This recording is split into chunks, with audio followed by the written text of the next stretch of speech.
শ্রী শ্রী গীতা পাঠের ৩ নম্বর অধ্যায়ের কর্মযোগের ৩৭ নম্বর শ্লোক। শ্রী ভগবান বানু বাচ কাম ত্রস ক্রোধ এষ রজগুণ সম্ভব মহাশন মহাপাপ্তা বিদ্ধন মৈমিহি বৈরী বৈরী নম।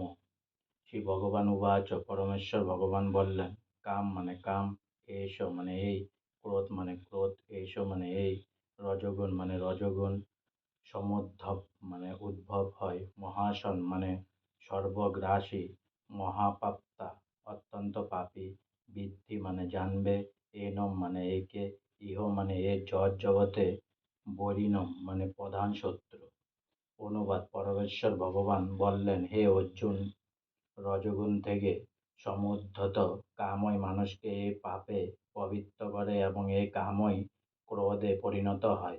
কাম সর্বগ্রাসী ও পাপাত্মক। কামকেও জীবের প্রধান শত্রু বলে জানবে। তাৎপর্য: জীব যখন জড়া প্রকৃতির সংস্পর্শে আসে তখন তার অন্তরে শাশ্বত কৃষ্ণপ্রেম রজগুণের প্রভাবে কামে পর্যবসিত হয়।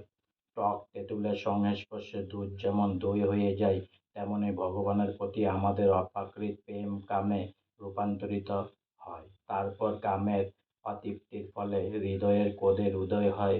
ক্রোধ থেকে মোহ এবং এভাবে মোহাচ্ছন্ন হয়ে পড়ার ফলে জীব জড় জগতের বন্ধনে স্থায়ীভাবে আবদ্ধ হয়ে পড়ে। তাই কাম হচ্ছে জীবের সবচেয়ে বড় শত্রু। এই কামই শুদ্ধ জীবাত্মাকে এই জড় জগতে আবদ্ধ হয়ে থাকতে অনুপ্রাণিত করে। ক্রোধ হচ্ছে তমগুণের প্রকাশ। এইভাবে প্রকৃতির বিভিন্ন গুণের প্রভাবে কাম, ক্রোধ আদি চারিত্রিক বৈশিষ্ট্যের প্রকাশ হয়।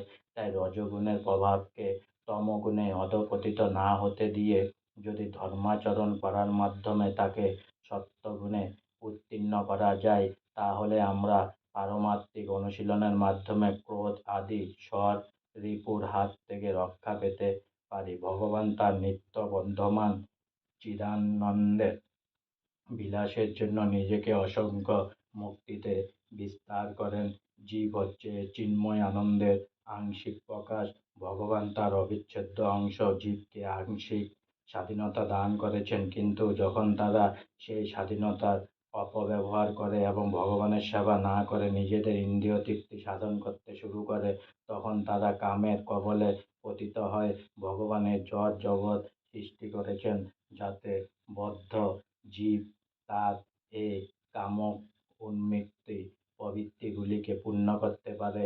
এভাবে তার সমস্ত কামনা বাসনাগুলিকে চরিতার্থ করতে গিয়ে জীব যখন সম্পূর্ণভাবে দিশাহারা হয়ে পড়ে, তখন সে তার স্বরূপের অন্বেষণ করতে শুরু করে।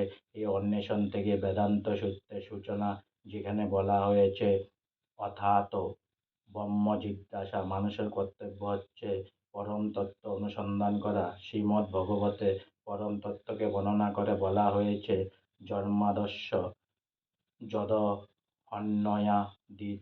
রতস্য, অর্থাৎ সব কিছুর উৎস হচ্ছেন পরম ব্রহ্ম।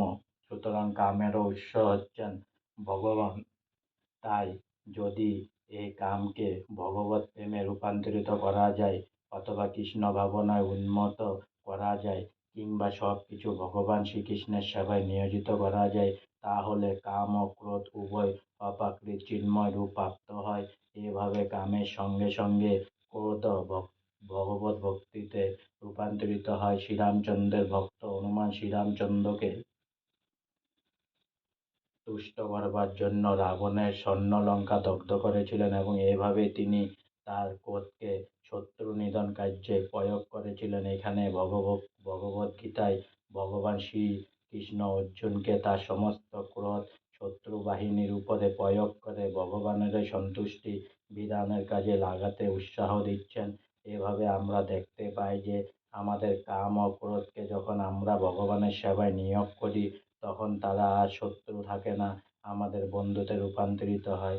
আজকে আমার গীতা পাঠের 3 অধ্যায়ের কর্মযোগের 37 নম্বর শ্লোক এখানেই সমাপ্ত হলো। তাই অনেক অনেক সাবস্ক্রাইব করুন, অনেক অনেক লাইক করুন, আর সঙ্গে বলুন হরে কৃষ্ণ কৃষ্ণ কৃষ্ণ হরে হরে, হরে রাম রাম রাম হরে হরে।